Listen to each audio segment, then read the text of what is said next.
Okay, so what if I told you that intelligence isn't something you're just born with?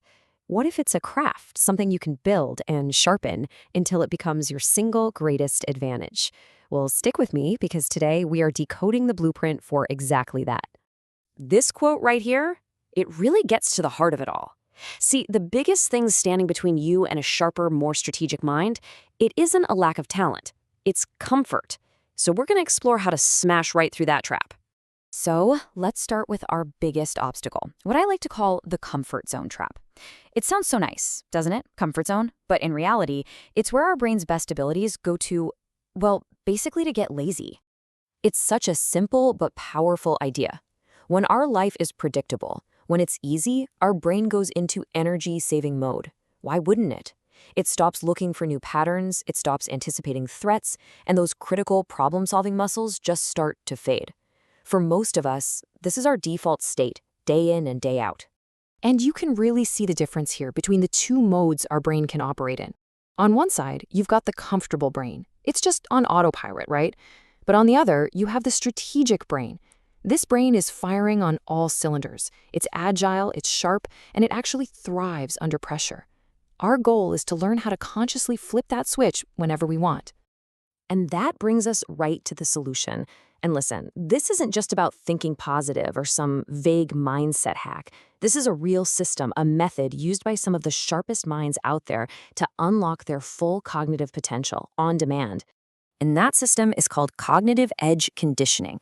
The best way to think of it is like a workout program for your brain. It's all about deliberately using pressure and chaos as tools, like weights in a gym, to forge a sharper, more resilient mind. This whole process lights up your prefrontal cortex, the part of your brain that handles planning and decision-making, and turns it into a high-performance engine. So this whole system, it really rests on three core pillars. First, we have to create something called cognitive tension. Second, we need to master predictive thinking. And third, we've got to build up our mental agility. So let's break down each one step by step. All right, our first pillar is cognitive tension. Honestly, this is where it all begins. It's about learning to actively seek out pressure instead of doing what we all naturally do, which is run away from it.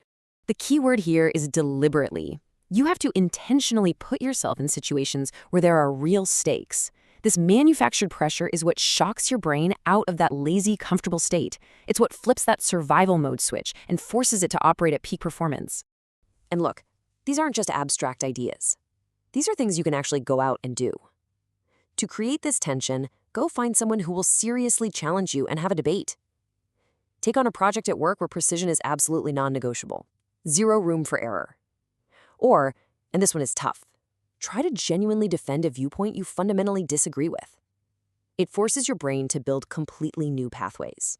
Okay, so once you start getting comfortable with being under pressure, the next step is to use that newly sharpened mind to start seeing the future. And this is the art of predictive thinking.